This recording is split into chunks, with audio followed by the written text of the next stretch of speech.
Next video के लिए channel को सब्सक्राइब करें, लाइक करें और शेयर करें। God bless you. खड़े अपने बाइबल को उठाओ और मनन करो। जो वचन आज मैं सुनूंगा मैं फलों को लेके आऊंगा, क्योंकि मुझे आपको गहराई में वचन देना जरूरी है। नहीं तो लोग बोलेंगे बस ये प्रार्थना ही करते रहते, माउंटेन से प्रार्थना, इधर से प्रार्थना, उधर से प्रार्थना। इसलिए मुझे आज आपको डीप वर्ड में लेके जाना जरूरी है। अपने कॉपी पेन मैंने आपको बोला था कि हर संडे थर्सडे आप लेके आएंगे ताकि आप नोट कर सके। आज से वो शुरू हो जाएगा, क्योंकि मुझे आपको डीप वर्ड समझाना बहुत जरूरी है। हालेलुया। अपने पड़ोसी से बोलो वचनों को ध्यान से सुन। फिर से बोलो अपने पड़ोसी को, बोलो ध्यान से सुन, क्योंकि सुनने से विश्वास पैदा होगा। फिर से बोलो अपने पड़ोसी को कि ध्यान से सुन, क्योंकि सुनने से विश्वास पैदा होगा। आमीन। कुछ वचनों को हम नोट करेंगे, उसके बाद मैं आपको उनकी डिटेल समझाता जाऊंगा। पहला यूहन्ना की पत्री उसका 1 और 9 आयत। दूसरा कुरिन्थिया 6 उसकी 14 से 18 आयत। दूसरा कुरिन्थिया 7 उसकी 1 आयत। उत्पत्ति की पुस्तक उसका 12 अध्याय पूरा। आज आपको नोट करना है, मुझे बैठकर समझाना पड़ेगा, क्योंकि वचन बहुत जरूरी है आपको ये समझना। क्योंकि इस वचन को समझने के बाद मैं आपको चैलेंज करता हूं, दावा करता हूं, आपकी जिंदगी चेंज नहीं होगी बल्कि नंबर 1 होगी यीशु मसीह के नाम में। मैं चेंज की तो बात नहीं कर रहा हूं, मैं कह रहा हूं आप अबव होंगे, हेड होंगे, आप पूंछ नहीं होंगे, आप सिर्फ ठहरेंगे। Oh hallelujah, hallelujah. मैं शुरुआत करूंगा उत्पत्ति की पुस्तक 12 उसकी 1 आयत से, क्योंकि मुझे आज बाइबल बहुत ज्यादा पढ़नी पड़ेगी, इसलिए मुझे आपको अपनी बाइबल को बड़े ध्यान से पढ़ना पड़ेगा। स्क्रीन पर आप देखते जाएंगे उसको। 1 आयत में लिखा, यहोवा ने अब्राहम से कहा, अपने देश, अपने कुटुंबी और अपने पिता के घर को छोड़कर उस देश को चला जा जो मैं तुझे दिखाऊंगा।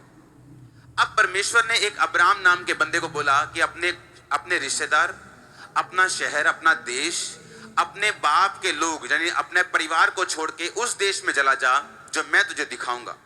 और प्रभु ने कहा, मैं तुझसे एक बड़ी जाति बनाऊंगा और तुझे आशीष दूंगा, तेरा नाम महान करूंगा, तू आशीष का मूल होगा। जो तुझे आशीर्वाद दे यानी जो तेरे बारे में अच्छी बातें करें मैं उन्हें आशीष दूंगा। जो तुझे कोसें, जो तुझे तेरे निंदा करें मैं उन्हें श्राप दूंगा। और भूमंडल के सारे कुल तेरे द्वारा आशीष पाएंगे।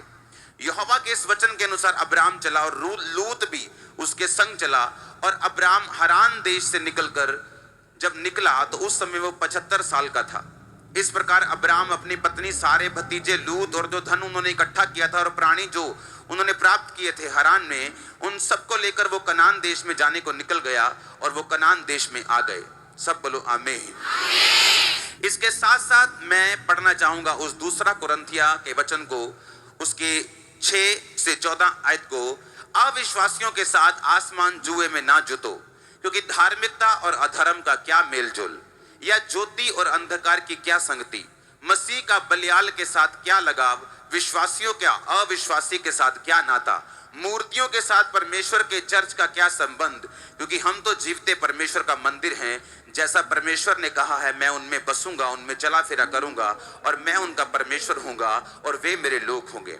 अब आपको बड़े ध्यान से ये बात समझनी है। परमेश्वर ने कहा अविश्वासियों के साथ आसमान जुए में ना जुतो। परमेश्वर विश्वासियों को कह रहा है कि जो अविश्वासी हैं, तुम्हारे दोस्त हैं, तुम्हारे कोई भी लोग हैं, उनके साथ तुम्हारी संगति नहीं होनी चाहिए, मेल जोल नहीं होना चाहिए। अब आप बोलेंगे कि मेरा दोस्त है, अविश्वासी है, मैं उससे हेलो हाय रखता हूं, क्या मुझे बंद कर देनी चाहिए? नहीं, परमेश्वर उस हेलो हाय को बंद करने के लिए नहीं बोल रहा। परमेश्वर उनसे नाता तोड़ने के लिए नहीं बोल रहा, लेकिन परमेश्वर संगति की बात कर रहा है। बाइबल कहती है जहां जहां संगति के बारे में जिक्र किया गया, जैसे अगर आप नया नियम पढ़ें तो वहां पे जहां परमेश्वर ने कहा यूहन्ना में कि परमेश्वर ने तुम्हें अपने पुत्र यीशु मसीह की सहभागिता में या संगति में बुलाया है। सहभागिता का यूनानी मतलब है, जिस भाषा में बाइबल लिखी गई थी उसका मतलब है जैसे एक पति का पत्नी के साथ गहरा संबंध होता है, वैसा संबंध परमेश्वर ने अपने साथ बनाने के लिए तुम्हें बुलाया है। इसका मतलब होता है संगति, एक तन, एक मन हो जाना, एक आत्मा हो जाना। परमेश्वर उस आत्मा की बात कर रहा है कि अपने अविश्वासियों के साथ अपने अविश्वासी दोस्तों के साथ एक आत्मा ना हो जाओ, उनसे अलग रहो। क्यों, मैं आपको बताता हूं। परमेश्वर ने कहा मैं उनमें बसा करूंगा और चला फिरा करूंगा और मैं उनका परमेश्वर हूंगा और वे मेरे लोग होंगे। प्रभु कहता है उनके बीच में से निकलो और अलग रहो और अशुद्ध वस्तु को मत छुओ और मैं तुम्हें ग्रहण करूंगा। अब लोग सोचते थे कि परमेश्वर ने अब्राहम को ये बातें बोली हैं, परमेश्वर ने अब्राहम को ये कहा है कि तू अपने देश को छोड़, अपने परिवार को छोड़, लेकिन परमेश्वर हमें थोड़ी ये बात बोल रहा है। लेकिन ये नया नियम है जहां पौलुस आप लोगों से कह रहे हैं कि उन लोगों में से निकल जाओ और अलग रहो और अशुद्ध वस्तु को मत छुओ। पता है क्यों? क्योंकि आप अब्राहम का वंश होने के लिए बुलाए गए हैं। अगर आपके पास गलातिया 3 उसकी 29 आयत है स्क्रीन पे तो देखेंगे, यदि तुम मसीह में हो तो अब्राहम के वंश और प्रतिज्ञा के अनुसार वारिस हो। बोलो आमीन। क्या कहता परमेश्वर? कहता अगर तुम मसीह में हो तो अब्राहम के क्या हो? वंश, और प्रतिज्ञा के अनुसार क्या हो? वारिस। अब्राहम की लाइफ में कोई भी बंदा अब्राहम को हरा नहीं पाया, आपको भी कोई हरा नहीं पाएगा। सुनो मेरी बात, लोग आज ऊंचा होना चाहते हैं, लोग आज फाइनेंशियली बरकत पाना चाहते हैं, लोग अपने बिजनेस को स्टैब्लिश करना चाहते हैं। परमेश्वर ने ये अब्राहम को प्रतिज्ञा में दिया था कि जहां तू जाएगा मैं तेरे साथ फाइनेंशियली हूंगा और फाइनेंशियली मैं तुझको स्ट्रॉन्ग करूंगा। बाइबल यहां तक कहती है कि अब्राहम का फाइनेंशियली कंडीशन इतना स्ट्रॉन्ग था कि राजा लोग भी उससे जेलसी करते थे, वहां की गवर्नमेंट भी अब्राहम से जेलसी करती थी और कई बार अब्राहम को अगले देश में जाना पड़ता था क्योंकि गवर्नमेंट ये सोचती थी कि कहीं ये अपनी गवर्नमेंट ना बना ले। अब्राहम इतना फाइनेंशियली ब्लेस्ड था। बाइबल कहती है गलातिया 3 उसकी 29 आयत में, अगर तुम मसीह में हो तो अब्राहम के वंश हो।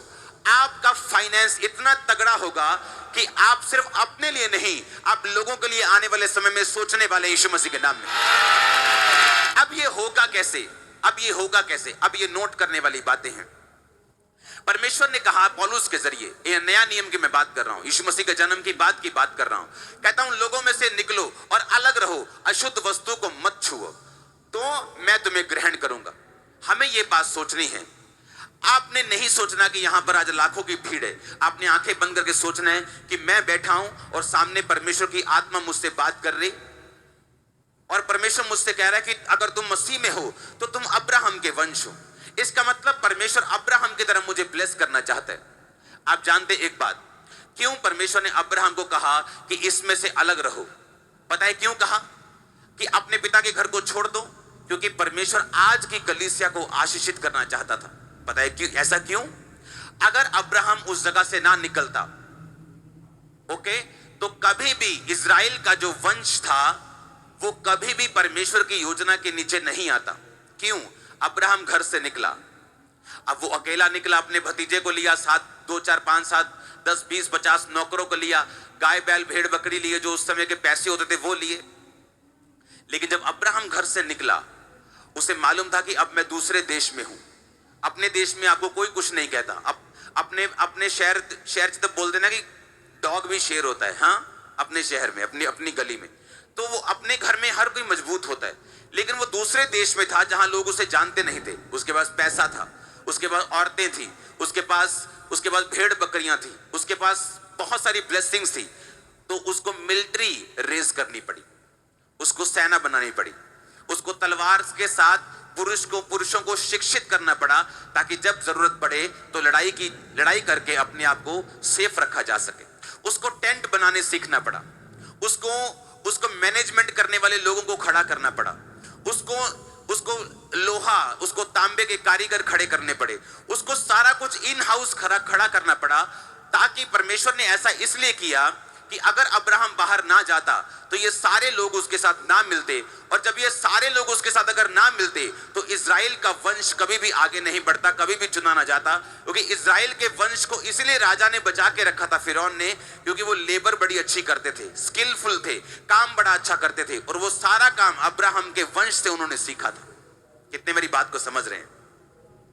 यानी एक विश्वासी जब परमेश्वर के द्वारा बुलाया जाता है, एक विश्वासी की जब बुलाहट होती है, जैसे परमेश्वर आपको बोलता है कि आ मेरे बेटे, तू सब कुछ छोड़, नशा छोड़ दे, ये छोड़ दे, मूर्तियों को छोड़ दे, ये कर दे, वो कर दे और मेरे पीछे चल।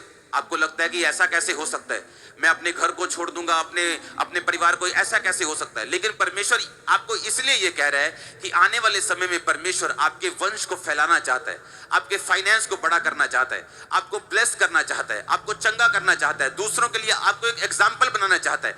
और ये तभी हो सकता है अगर हम परमेश्वर की आवाज को सुने, उससे बहस ना करें, पवित्र आत्मा को रेजिस्ट ना करें, पवित्र आत्मा के साथ फाइट ना करें, और जो कुछ वो कहता है हम उसके प्रति समर्पित रहें, तो ये सारा कुछ पॉसिबल है जो अब्राहम की जिंदगी में हुआ। आमीन। परमेश्वर आपको बुलाता है कि चल आजा, क्योंकि अब्राहम जिस एरिया में रहता था वहां के लोग भविष्य बताते थे, वहां के लोग सिर को देख के भविष्य बता देते थे, ऐसे वो चतुर लोग थे। परमेश्वर जानता था कि अब्राहम जब तक इन देश में रहेगा, इस देश में रहेगा, मैं इसकी जिंदगी में काम नहीं कर पाऊंगा। अगर अब्राहम ये चाहता है कि मैं इसकी जिंदगी में काम करूं, तो इसे उस जगह को छोड़कर निकलना पड़ेगा, ताकि मैं अब्राहम को छूऊं, ताकि मैं अब्राहम की जिंदगी में काम करूं और इसको अपने प्लान के अनुसार मैं इस्तेमाल करूं और इसकी जिंदगी में वो सब काम करूं। आमीन। अब आपको ये बात सोचनी है कि अब्राहम, जब हम बाइबल में पढ़ते हैं, उसने जब देश में गया, बाइबल कहती वो मिस्र देश में चला गया, वहां पे अकाल पड़ा। कई बार अब्राहम अपनी पत्नी को लेके दूसरे देश में गया, तो वहां उसने देखा कि यहाँ के लोग मेरी पत्नी के कारण मुझे मार देंगे, मेरी पत्नी सुंदर है तो वो मुझे, मेरे तो पति को मार के पत्नी ले सकते हैं, तो मुझे मार देंगे तो मैं मर जाऊंगा। उसने कहा अपनी पत्नी को, तू मत बोलना, तू मेरी वाइफ। वहां झूठ बोला, और बाइबल कहती वहां पर राजे के सामने अब्राहम को शर्मिंदा होना पड़ा। अब्राहम की जिंदगी में कभी शर्मिंदगी नहीं आई, उसकी जिंदगी में कभी तकलीफ नहीं आई। तभी उसकी जिंदगी में तकलीफ आई है जब उसने परमेश्वर के वचनों पर ध्यान नहीं दिया और अपनी सेंस का और अपने डर का प्रयोग किया। वहां उसको अपने डर को पीछे रख के उसको बोलना चाहिए था कि मैं नहीं डरूंगा। आमीन। अगर परमेश्वर ने मुझसे ये कहा है कि मैं तेरे द्वारा बड़ा वंश पैदा करूंगा, तो वो मुझे इस राजे के हाथ से बचाएगा भी, वो मुझे अकाल से भी बचाएगा। कई बार आप परमेश्वर में आते हैं, आप परमेश्वर में चल पड़ते हैं, आप सडनली देखते हैं क्या होता है, अकाल पड़ जाता है, कोई फाइनेंशियल ट्रबल हो जाता है, कोई शारीरिक मुश्किल आ जाती है, कोई कलेश आ जाता है, कोई बड़ी प्रॉब्लम खड़ी हो जाती है। आप सोचते कि ऐसा कैसे हो गया, मैं तो क्रिश्चियन हूं। लेकिन बाइबल कहती है अगर परमेश्वर आपको बड़े लेवल पे लेके जाना चाहता है, क्योंकि वो आपके विषय में नहीं सोच रहा, वो आपके वंश के, आपके पोते पड़पोते, उनके बेटे पड़पोतों के बारे में सोच रहा है। जब वो आपको बुलाता है, एक वंश के रूप में बुलाता है, वो आपकी हजारों पीढ़ियों को देखकर आपको बुला रहा है। हजारों पीढ़ियों को उसने आपकी ऊंचा करना है, एक भी जन नीचा नहीं रहेगा आपकी पीढ़ी में। एक एक जन की ऊंचाई, एक एक जन की ब्लेसिंग श्योर है यीशु मसीह के नाम में। लेकिन वहां पे अब्राहम के साथ देखो, परमेश्वर ने अपने लोगों की गलतियां छुपाई नहीं है बाइबल में। अब्राहम की गलती को उसने छुपाया नहीं। अब्राहम ने अगर झूठ बोल दिया बचने के लिए कि मेरी जान बच जाए, लेकिन परमेश्वर ने उस झूठ का उसको क्या असर हुआ कि जिस राजा के सामने उसको ऊंचा होना था, उस राजा के सामने उसको शर्मिंदगी सहनी पड़ी। और राजा ने कहा तूने मेरे साथ झूठ क्यों बोला, तू तो परमेश्वर का जन है। जैसे आप अपने दुकानों में काम करते हैं, अपने बिजनेस में काम करते हैं, अपने कैरियर में काम करते हैं, कहीं जॉब करते हैं, और आपको झूठ बोलना पड़े और बाद में आप झूठ पकड़ा जाए, तो आपकी जो क्रिश्चियन टेस्टिमनी है, आपकी जो गवाही है, वो फीकी पड़ जाती है। आप ये बोल नहीं पाते आप क्रिश्चियन हैं, आप ये बोल नहीं पाते कि आप परमेश्वर, जीवित परमेश्वर की संतान है। वो बोलते क्या फर्क है तुम में और हम में, हम कम झूठ बोलते हैं, तुम ज्यादा झूठ बोलते हो। अब्राहम की गवाही वहां पे खराब हुई और परमेश्वर का प्लान डिले हो गया। तब परमेश्वर कितने सालों बाद फिर अब्राहम के सामने प्रकट हुआ और कहा अब्राहम मेरी उपस्थिति में जलता जा और सिद्ध होता जा। जो बेटा मैं तुझे देना चाहता हूं मैं तुझे दूंगा, पर अभी तो सिद्ध नहीं, अभी तो परफेक्ट नहीं, अभी भी तो अपने दिमाग का प्रयोग कर लेता है, अभी भी अपनी सेंस का प्रयोग कर लेता है, कभी कभी अपने डर के मारे तो मेरा इनकार कर देता है, मेरे वचनों से हट जाता है। ऐसा नहीं करना, मेरी उपस्थिति में चलता जा और सिद्ध होता जा, और जो वायदे मैंने तेरे साथ किए हैं मैं सारे वायदों को पूरा करूंगा। आमीन। अब क्या हुआ, अब्राहम जहां पर आप देखेंगे, अगर डैनियल ने परमेश्वर का स्टैंड लिया और कहा कि यहां खाना मैं नहीं खाऊंगा, परमेश्वर ने उसका साथ दिया कि नहीं दिया। अगर शेद्रक मेशक अबेदनगो ने कहा हम इस मूर्ति के सामने नहीं झुकेंगे, चाहे आग की भट्टी में जाना पड़े, तो आग की भट्टी में जाके परमेश्वर ने उनको बचाया और उनका साथ दिया, हाँ या ना। और वहां पे क्या हुआ, परमेश्वर की महिमा हुई और राजा ने कहा इन तीनों के परमेश्वर को जो कोई निंदा करेगा उसका घर मैं तोड़ दूंगा, और जब जहां कहीं मेरा राज है इन तीनों के परमेश्वर की निंदा नहीं की जाएगी और इसको माना जाएगा, इसको पूजा जाएगा और सब लोग इसी परमेश्वर से प्रार्थना करेंगे। क्यों? क्योंकि परमेश्वर के वचन के लिए स्टैंड लिया गया। अब्राहम के टाइम में ऐसा नहीं हुआ। राजा ने अब्राहम को शिकायत की कि तूने मेरे साथ झूठ क्यों बोला, और अब्राहम को वहां शर्मिंदा होना पड़ा। चाहे आप अब्राहम की संतान हैं, चाहे आप परमेश्वर के अनुसार बुलाए गए हैं, आप मसीह के हैं, अब्राहम के वंश हैं, लेकिन जहां जहां आप अपने शरीर का प्रयोग करेंगे, जहां जहां आप झूठ बोलेंगे, जहां जहां आप व्यभिचार करेंगे, जहां जहां आप चुगली करेंगे, जहां जहां आप निंदा करेंगे, जहां जहां आप शराब पिएंगे, जहां जहां शरीर के अनुसार चलेंगे, वहां वहां हमें शर्मिंदगी को देखना होगा, क्योंकि ये शर्मिंदगी परमेश्वर हमें नहीं देगा, ये शर्मिंदगी परमेश्वर के वचन से हटने के कारण शैतान हमें देगा। हालेलुया। जब तक आप अपने पिता के घर में हैं, आपका दुश्मन आपको टच नहीं कर सकता। लेकिन जब आप अपने पिता के घर से बाहर होते हैं, और खासकर तब जब आप पिता की मर्जी से बाहर होते हैं कि पिता आपको बोल रहा है कि उस इलाके में मत जाना, फिर भी आप जाना चाहते हैं, वहां पर आपकी प्रोटेक्शन नहीं होती। अगर कोई अटैक हो तो फिर आप परमेश्वर से, अपने पिता से आप शिकायत नहीं करते, क्योंकि आपने वो सब कुछ अपनी मर्जी से अपनी जिंदगी में लिया है। परमेश्वर कहता है उनके बीच में से निकलो और अशुद्ध वस्तु को मत छुओ। क्यों? क्योंकि परमेश्वर ने आपको खास मकसद के लिए अन्य जातियों में से चुना है। उसने आपको ऊंचा करना है, आपको आशीषित करना है, आपको ब्लेस करना है, आपको सिर बनाना है, आपको सब कुछ वो देना है जो अब्राहम के वंश में लिखा हुआ है। लेकिन वो कब होगा? जब हम अब्राहम के माफिक उसके तरह, हाँ, हम परमेश्वर के पीछे पूरे समर्पण के साथ चलेंगे। अब्राहम ने गलतियां की, उसने झूठ बोला, उसको शर्मिंदगी सहनी पड़ी। उसने व्यभिचार तो उसे नहीं कह सकते, लेकिन उसने दूसरी पत्नी के साथ बेटे को पैदा किया, परमेश्वर को वो भी चीज पसंद नहीं आई। परमेश्वर ने कहा तूने क्यों इंतजार नहीं किया, तूने क्यों संयम नहीं बरता, तूने क्यों संयम नहीं रखा, क्यों तू अपने शरीर के अनुसार चला? क्योंकि परमेश्वर में प्रतिज्ञाओं को हासिल करने के लिए, उसके वायदे को पूरा होते हुए देखने के लिए कई बार हमें संयम रखना पड़ता है, हमें डिले में भी चलना पड़ता है, परमेश्वर की तारीफ करनी पड़ती है, चर्च भी अटेंड करना पड़ता है, बेमन होकर भी परमेश्वर में बोना पड़ता है, ताकि परमेश्वर की ब्लेसिंग्स जो है हमारी जिंदगी में बनी रहे, और एक दिन आए जब बड़ा वायदा भी परमेश्वर का हमारी जिंदगी में पूरा हो। हालेलुया। अब हम परमेश्वर के वचन को पढ़ेंगे। अब हम देखेंगे उत्पत्ति 12 उसकी 10 आयत। उस देश में अकाल पड़ा, इसलिए अब्राम मिस्र देश को चला गया और वहां परदेशी होकर रहे। उस देश में भयंकर क्योंकि अकाल पड़ा था। फिर ऐसा हुआ कि मिस्र के निकट पहुंचकर उसने अपनी पत्नी सारे से कहा, सुन, मुझे मालूम है तू एक सुंदर स्त्री है।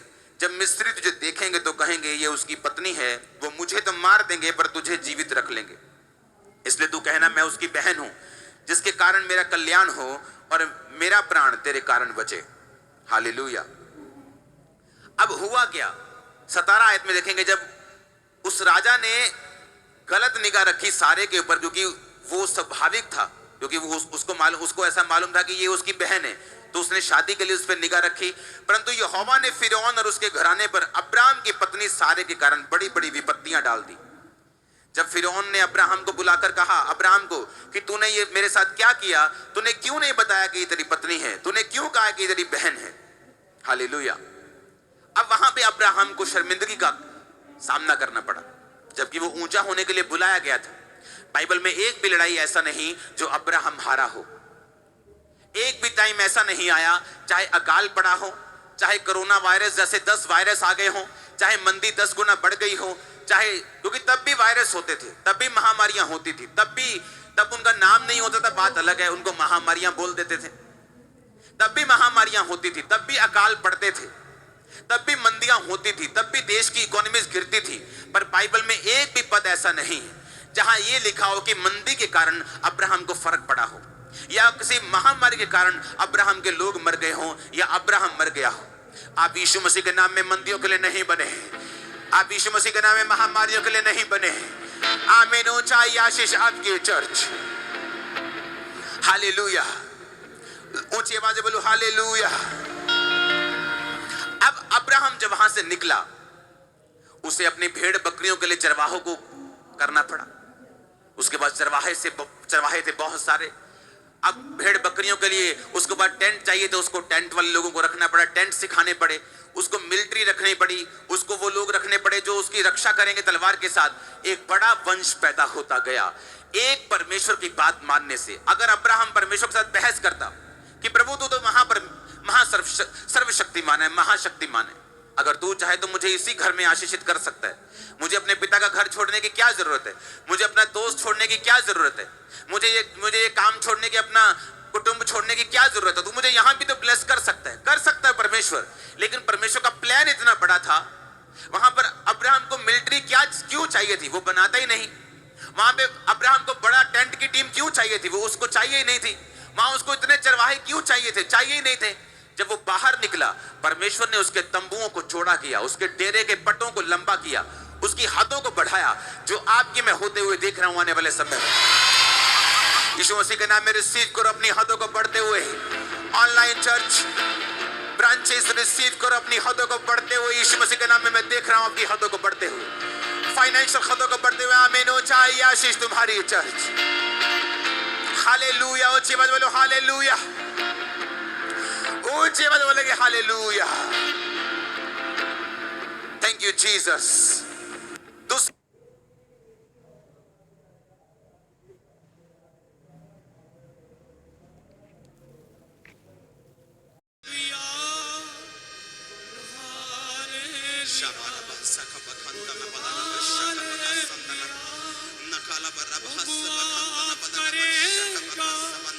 तेरी सारी सजा माफ करेगा, तेरी सारी सजा। हर एक जन उसके अनुग्रह को मांगे, अपने हाथों को उठाए, अपने हाथों को उठाए और खुदावन से बोले, Lord let your grace and mercy speak for me. आपकी दया मुझको कवर करे खुदावन, आपका अनुग्रह मुझे ढक दे खुदावन, आपका अनुग्रह जो सब चीजों से महान है खुदावन, आपकी हजूरी जो मुझे सबसे ज्यादा चाहिए खुदावन। मैं मांगता हूँ आपसे मेरे पिता परमेश्वर, आपकी हजूरी के साथ मैं वफादार रहूं खुदावन, आपकी प्रेजेंस के साथ मैं वफादार रहूं खुदावन सामर्थ्य परमेश्वर।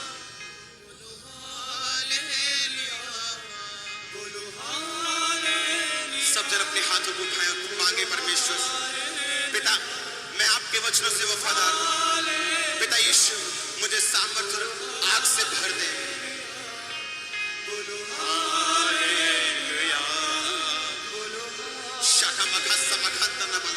Let everyone fill with the Holy Ghost. पवित्र आत्मा से भर जाए हर एक जन खुदावन, तेरे वचनों की ताकत से भर जाए खुदावन, तेरे साथ खड़ा अड़ा रहने का फैसला कर ले खुदावन जी। In the mighty name of Jesus Christ. सारी सजा माफ करेगा, तेरी सारी सजा। अपने हाथों को उठाए बोले,